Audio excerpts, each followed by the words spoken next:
Part 3, Why Flamethrowers Have No Friends. A kid joins school band for many reasons. There are the real talents pursuing music for the long haul. Then there's the dramatics, from the outspoken, bubbly ones to the ones who fit nowhere else in school. Then there's guys like me, the second chair, third part sax boys. We're the eccentrics, the artists, the loafs, the duds and burnouts who simply remain in band for years because it's easy. It's relaxing. You sit, you talk with your friends, and play music. Really, if you fail band, you're hopeless. Some of us had too much fun, thus I became a third chair sax player. Mr. Waters, maybe Gilmore, quarantined me in the front row right between the flutes and the oboes, beside the lone bass clarinetist. Second helping, Avail Breedy herself, who, because of her early feminine developments, had lost the nickname Second Helping and acquired the nickname of Bundles. I began wondering if the wizened Mr. Waters had an ace up his sleeve when he sat the two of us together. The joker's wild, for sure. I spent half of each hour silently reading while the band played behind me. End of week 1, I had the best seat in the house. Stomping at the Savoy, Boogie Woogie Bugle Boy, Green's Leaves Her, My Favorite Things play behind me. Reading world literature classics, An American Tragedy, Hermann Hesse's Siddhartha, the poetic, realistic, and spiritual journey of each protagonist. Experiencing those works for the first time. Here I sit beside Avail Breedy, fat little second helping who morphed into Bundles, the high school knockout, sharing an inkwell, life against death, the birth of tragedy. Me and Avail, the catcher in the rye and the metamorphosis herself. I explain Teddy Dreiser's Anne's American Tragedy. This young bellboy's in 1920 New York. He takes an uptown girl out in a canoe, beats her over the head with an oar and dumps her in a Jersey swamp. How's it end? I don't know, I haven't finished it. I'm kind of satisfied at that point in the book. I don't know what it is about girls' growth spurts when they're still 4 feet tall. Those long spring legs and shorts, long hair, and long clarinets. Clumsy, klutzy, stuffy in their Christmas dresses. Where nothing fits, pulling a bottom this way, stretching a top another. Adjusting a training bra that may or may not fit. Gabby, chatty, and chewy as fence-line calves. Red toes, peeking out open-toed shoes like reeds she could have walked on clarinets. Gawking and chirping sent me out of the front row back to the third chair sax boy section. For all concerts, Christmas shows, Easter parades. I was back dead center in the middle of the band. Damn, the acoustics were perfect, rocking in a giant web that shot up your pant leg. The middle of the Red Army column, the center, the core. William Butler Yeats center where the falcon shakes loose the falconer. Stuck with 2 Pump Chuck in the third chair sax row. Counting time. 1, 2, 3, 4, 2, 2, 3, 4, 3, 2, 3, 4, 4, 2, 3, 4. Lots of long rests in third chair sax parts. Do you see what Bundles is wearing tonight? Yeah. Do you see her wax up her clarinet? 1, 2, 3, 4, 2, 2, 3, 4, 3, 2, 3, 4, 4, 2. No, but I watched her wet her reed. What an embouchure. Don't mind me, I'm just sitting here counting time. You don't really appreciate how cruel children are until adulthood. They're full of malicious verbal, mental, and physical cruelty. Bullying is small beings. When you combine pubescent boys' infatuation and alcohol, you can unleash the most sadistic person known. Only the human psyche, nature's most feral beast, will create such a feral beast. The harder Kaiser, Will Kaiser, glared at her Bundles and went outlandishly out of his way to make himself noticeable. To fully develop now, Avail Breedy. The more Bundles appreciated the hearts and minds of other boys. He was stupefied by her beauty, bewitched, waxen. Will Kaiser became a fool, hardly worked, made the lowest piece count and paycheck at the chased girls around work tables, inhaled 14-inch cousin subs and large fries in 5 minutes to validate his manhood. Became drunk, whiskey breath, mean and sarcastic, aggressive, violent, pushing people.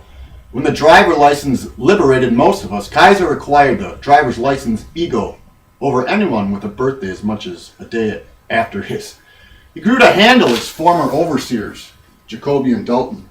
Will Kaiser had Dalton and Jacoby under his control.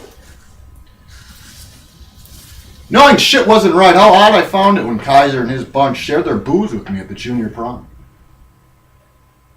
Avail Bundy's newfound beauty really pissed the whole group off. Kaiser says, "Hey, you heard of Christ's second coming? Ain't nothing compared to Avail Breedy's coming along for a second helping." Dalton says, "The breeder girls. When their mama gave birth, she laid on her back, pushed and screamed, 'Moo!'"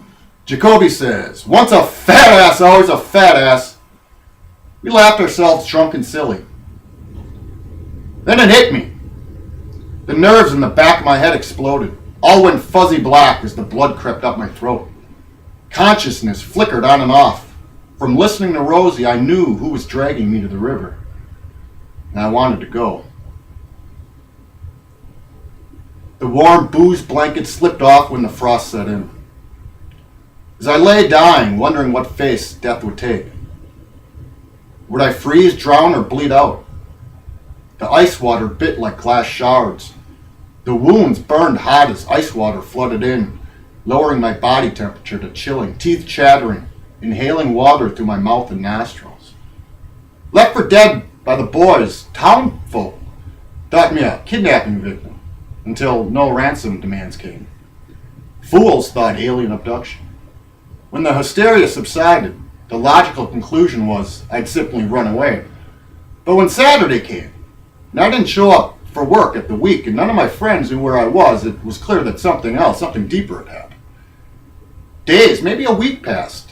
Detective Hayworth held a mirror to my nose and saw the reflections of breath. Then I first tasted my power.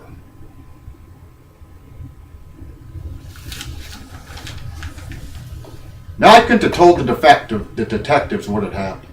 But after 2 weeks in the hospital, I realized more mileage would be gained by faked amnesia. I could have told Hayworth and Kilpatrick all about Kaiser, the others, the beating, the freezing, the drowning. And with my details, they might have been found guilty. But guilty of what? No good would ever come from a guilty verdict. In this city, with the powerful people in the state government being among these kids' parents, what's the worst that would happen? Certainly never a charge of attempted murder or homicide. Kaiser would likely do time for assault in a juvie detention center. Community service would be possible. If charged with assault, all three would be released sometime before their 18th birthdays. Their connections with the powers that be their records would be sealed off, erased, and they'd end up in nice colleges, probably somewhere on the East Coast. When I returned, everyone stared. Little apartment kids held newspapers with my mug up to my face. Strangers gawked like I was Leviathan resurrected. Now that wasn't justice, and certainly wasn't revenge. If I wanted justice, I'd have to bite my tongue for now and play dumb. Besides, the justice system never did any wrong to me. Just those boys. I amused myself knowing Kaiser thought I didn't turn him in because I was afraid of him. Long after Kaiser's fear subsided, it was replaced with an even eviler bravado.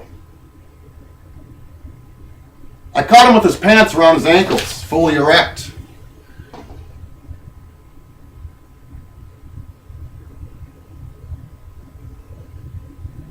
Grabbed the closest sharp object, Rosie's ancient Swiss Army knife in my pocket. Let's just say that the knife had likely never sliced a snake before, but her rusty blade found the target keenly. Now you've been saved. Now you're holy. Now Jesus loves you. I've been in this business ever since. In the life.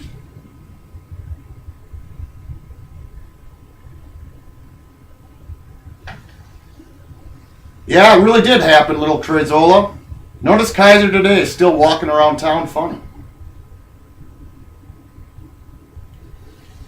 Here, I'll show you. The snake of man. The Kaiser's foreskin. sealed in a jar.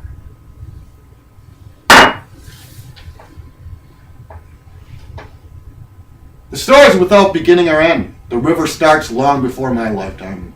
She'll continue long afterwards, right in a sister sea, with or without me.